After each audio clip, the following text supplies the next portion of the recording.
அனைவருக்கும் வணக்கம். Welcome to Lotus NEET biology Tamil YouTube channel. நம்முடைய யூடியூப் சேனலில் நம்ம இன்றைக்கி பார்க்க போகிறது ஒரு மோட்டிவேஷன் வீடியோ தான். ஸோ இந்த மோட்டிவேஷன் வீடியோவில் 2025 பிஜிடிஆர்பி எக்ஸாம் வேலை வாங்க பின்பற்ற வேண்டிய 3 மந்திரங்கள், அதாவது கீஸ் அப்படின்னு சொல்லுவோம். ஸோ அதை பற்றி தான் பார்க்க போகிறோம். வீடியோ பார்க்குறதுக்கு முன்னாடி நான் போடுற வீடியோ பிடிச்சிருந்தா மறக்காமல் சேனலை சப்ஸ்கிரைப் பண்ணுங்கள், வீடியோவை லைக் பண்ணுங்கள், சேனலை சப்ஸ்கிரைப் பண்ணிட்டு பக்கத்தில் இருக்கிற பெல் பட்டனை ப்ரெஸ் பண்ணி ஆல்னு செட் பண்ணி வைங்க. அப்போ தான் நான் போடுற வீடியோ உங்களுக்கு உடனுக்குடன் கிடைக்கும். அது மட்டும் இல்லாமல் நம்முடைய யூடியூப் சேனலில் பிஜிடிஆர்பி எஜுகேஷன் சைக்காலஜி அண்ட் ஜிகேக்காக ஆன்லைன் டெஸ்ட் பேட்ச் பார்த்துட்ருக்கோம். இதில் எஜுகேஷன் சைக்காலஜி 30 மார்க் கவர் ஆகும், ப்ளஸ் வந்து இப்போனாக்கா ஜிகேயில் ஒரு 10 மார்க் கவர் ஆகும். அது மட்டும் இல்லாமல் வந்து இப்போனாக்கா தமிழ் தகுதி தேர்வு, ஸோ அதுவும் வந்து இப்போனாக்கா கவர் ஆகிடும்.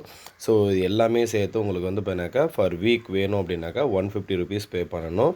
இதே வந்து இப்போனாக்கா ஃபுல் கோர்ஸ் அப்படின்னாக்கா, ஸோ ஃப்ரம் த ஃபஸ்ட் வீக்லேருந்து எக்ஸாம் முடிகிற வரைக்கும் இருக்கக்கூடிய எல்லாத்துக்குமே வந்து இப்போனாக்கா நீங்கள் வெறும் 4500 பே பண்ணால் போதும். உங்களுக்கு அதுக்கான மெட்டீரியல்ஸ், வீடியோ கிளாஸ் லிங்க்கு எல்லாமே உங்களுக்கு வந்துடும்.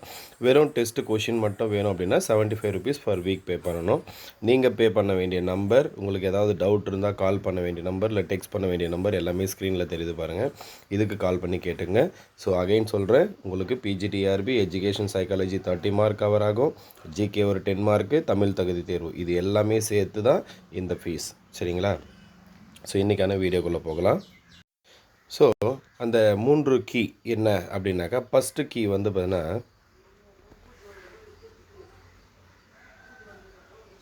First key read. ஸோ அப்போ வந்து பார்த்தீங்கன்னா நம்ம ஃபஸ்ட்டு என்ன பண்ணணும் அப்படின்னா படிக்கணும். சரிங்களா?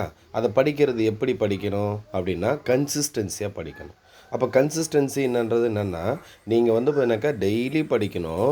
ஒரு நாளைக்கு வந்து பார்த்தீங்கன்னாக்கா ஒரு 5 ஹவர்ஸ் படிக்கிறீங்க அப்படின்னாலே அந்த 5 ஹவர்ஸை வந்து பார்த்தீங்கன்னாக்கா ரெகுலராக படிச்சுக்கிட்டே இருக்கணும். அப்போ தான் வந்து பார்த்தீங்கன்னாக்கா உங்களால் வந்து பார்த்தீங்கன்னாக்கா அந்த எக்ஸாமுக்கு வந்து பார்த்தீங்கன்னாக்கா ஃபுல்ஃபில்லாக படித்து முடிக்க முடியும். அதுவும் இல்லாமல் நிறைய பேர் என்ன பண்ணுவீங்க அப்படின்னாக்கா, பிஜிடிஆர்பி எக்ஸாமுக்கு படிக்கணும்னு ஆசை இருக்கும், ஆனால் புக்கே தொட மாட்டோம். பிஜிடிஆர்பி எக்ஸாமுக்கு படிக்கணும்னு ஆசை இருக்கும், மெட்டீரியலே இருக்காது. சரிங்களா? அப்படியே இருந்தாலே வந்து பார்த்தீங்கன்னாக்கா அப்புறம் படிச்சுக்கலாம், நோட்டிஃபிகேஷன் வந்ததுக்கு அப்புறம் படிச்சுக்கலாம், அப்படியே வந்து பார்த்தீங்கன்னாக்கா தள்ளி போயிட்டே இருக்குமே தவிர யாரும் வந்து பார்த்தீங்கன்னாக்கா முழுசாக படிக்க மாட்டாங்க. யார் படிக்கிறாங்களோ முழுசாக அவங்க தான் வந்து பார்த்தீங்கன்னாக்கா பிஜிடிஆர்பியில் போஸ்டிங் ஆர்டர் வாங்குவாங்க. சரிங்களா? நம்ம எல்லாம் வந்து பார்த்தீங்கன்னாக்கா ஏன் பாஸ் பண்ணாமல் இருக்கோம், 1 மார்க் 2 மார்க்கில் போயிடுச்சுன்னு ஏன் சொல்லிகிட்டு இருக்கிறோம் அப்படின்னாக்கா, நம்ம பண்ணக்கூடிய ஒரு பெரிய மிஸ்டேக், நம்ம படிக்கிறதே கிடையாது. சரிங்களா?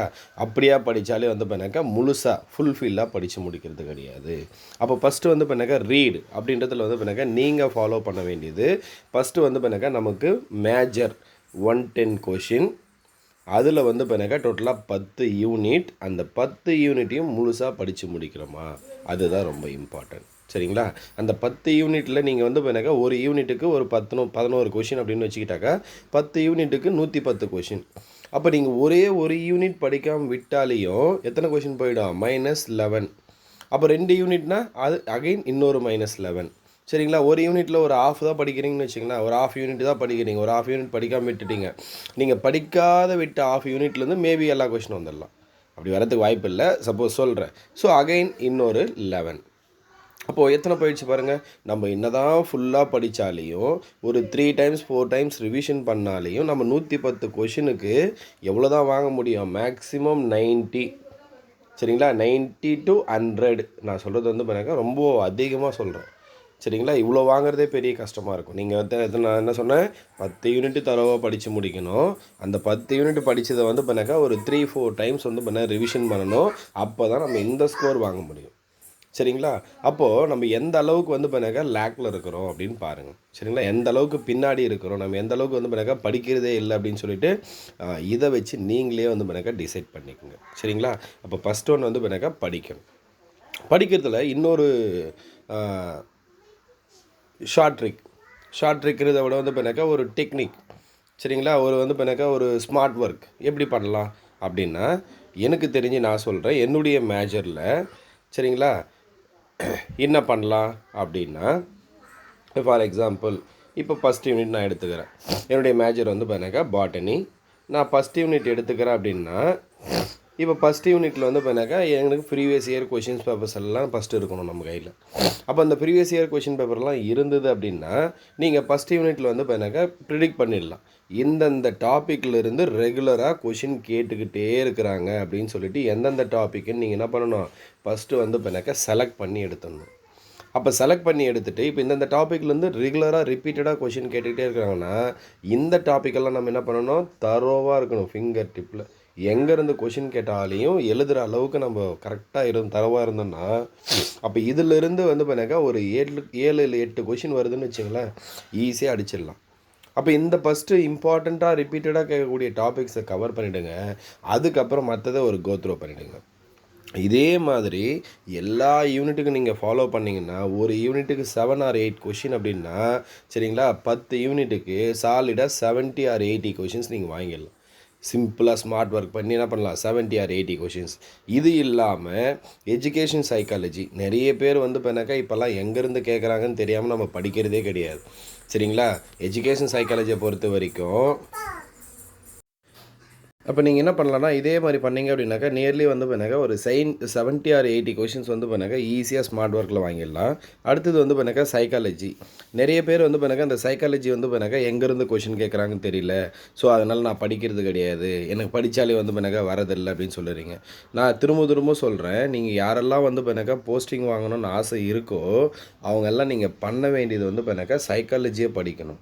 சைக்காலஜி அப்படின்றது வந்து பண்ணாக்கா அது எஜுகேஷன் சைக்காலஜி. நிறைய பேர் என்ன நினச்சிட்டு இருக்கீங்க அப்படின்னாக்கா வெறும் சைக்காலஜி மட்டும் படிச்சுட்டு போவீங்க. நம்ம பிஎட் படிக்கும்போது நம்ம கொடுத்த நாகராஜநாதர் புக்கை மட்டும் படிப்பீங்க.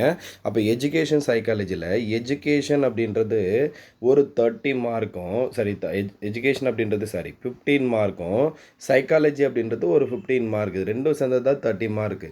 நம்ம வெறும் சைக்காலஜி மட்டும் படிச்சுட்டு போனால் எத்தனை கொஷின் வரும், 15 கொஷின். அதில் நம்ம நாகராஜநாதர்லேருந்து படித்தா ஒரு 6 or 7 கொஷின்ஸ் தான் வரும். சரிங்களா, நான் சொல்கிறது 6 or 7 பெரிய அதிகம் நான் சொல்கிறது. சரிங்களா, அப்போ எங்கேருந்து கொஷின் வருது அப்படின்னு நம்ம ஃபஸ்ட்டு தெரிஞ்சுக்கணும்.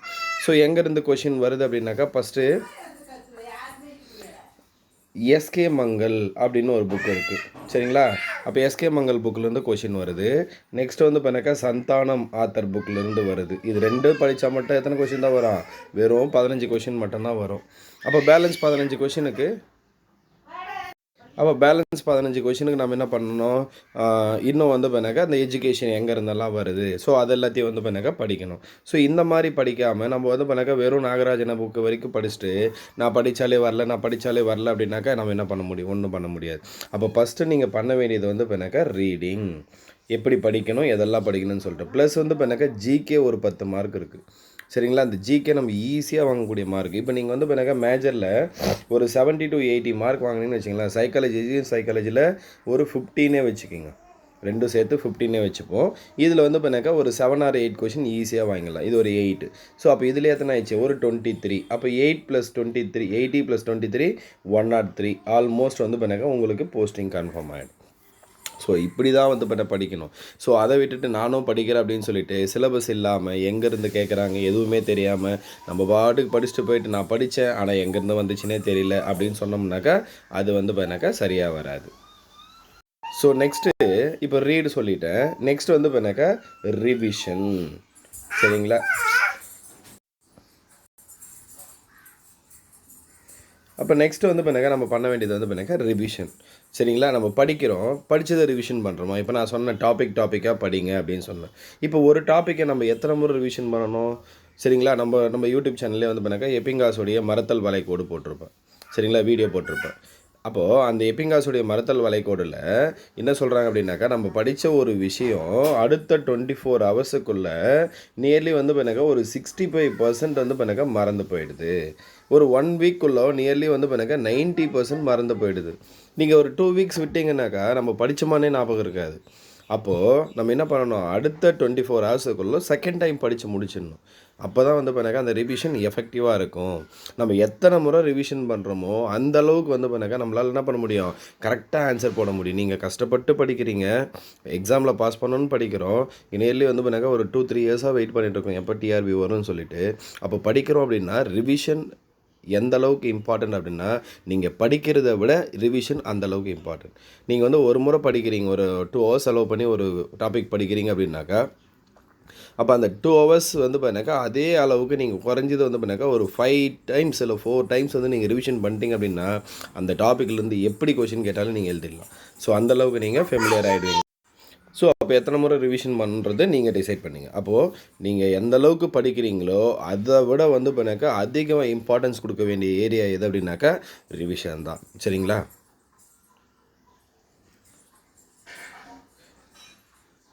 Third, repeat. சரிங்களா? நான் திரும்ப சொன்னது தான்.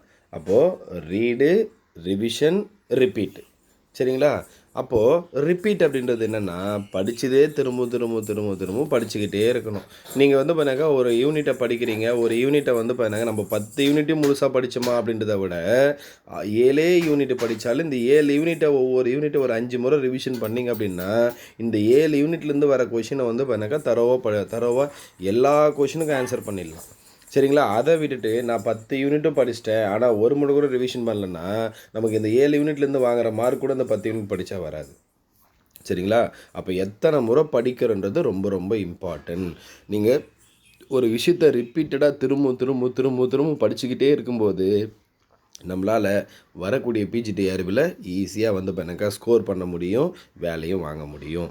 ஸோ இதுதான் எனக்கு தெரிஞ்சு அந்த இம்பார்ட்டண்ட்டான 3 பாயிண்ட்ஸு. ஸோ உங்களுக்கு வேறு ஏதாவது தெரிஞ்சிருந்தால் அதையும் நீங்கள் இம்ப்ளிமெண்ட் பண்ணி படிக்க ஆரம்பிங்க. ஸோ படிக்கும்போது வந்து பண்ணாக்கா பொமடோரோ டெக்னிக் அப்படின்னு ஒரு டெக்னிக் இருக்குது. ஸோ என்ன அந்த டெக்னிக் அப்படின்னாக்கா 25 மினிட்ஸுக்கு மட்டும் ஒரு ஷெடியூலை போடுங்க. சரிங்களா? உங்களுடைய மொபைலில் ஒரு அலாரம் வைங்க. அந்த அலாரத்தில் 25 மினிட்ஸ் மட்டும் அலாரம் வைங்க. அந்த 25 மினிட்ஸில் உங்களால் என்ன படிக்க முடியுதோ படித்து முடியுங்க. அந்த 25 மினிட்ஸ் படிக்கிற வரைக்கும் வேறு எந்த டிஸ்ட்ராக்ஷனும் இருக்கக்கூடாது. மொபைல் சைலண்ட்டில் போட்டுருங்க. எந்த மெசேஜ் வந்தாலும் கால் வந்தாலும் எதையுமே எடுக்காதீங்க. 25 மினிட்ஸ் படித்து முடிச்சுட்டு நெக்ஸ்ட்டு 5 மினிட்ஸ் டைம் பிரேக் எடுத்துக்கங்க. அந்த 5 மினிட்ஸில் நீங்கள் வந்து பண்ணாக்கா மொபைல் பார்க்கணுன்னு நான் சொல்லலை. ஏதாவது இம்பார்ட்டன்ட் மெசேஜ் வந்திருக்கா? இம்பார்ட்டண்ட்டெல்லாம் எதுவுமே கிடையாது. நமக்கு வந்து எக்ஸாம் மட்டும் தான் இம்பார்ட்டண்ட். அப்போ அந்த 5 மினிட்ஸ் வந்து பண்ணாக்கா என்ன படித்தோம் அப்படின்னு சொல்லிட்டு அப்படியே கண்ணை மூடிட்டு திங்க் பண்ணி பாருங்கள். திரும்ப அகைன் ஒரு 25 மினிட்ஸ் அலாரம் வைங்க. சரிங்களா? இந்த மாதிரி படிக்கும்போது உங்களுடைய அந்த ஸ்டடீஸ் வந்து பண்ணாக்கா ரொம்ப எஃபெக்டிவாகவும் இருக்கும். சரிங்களா?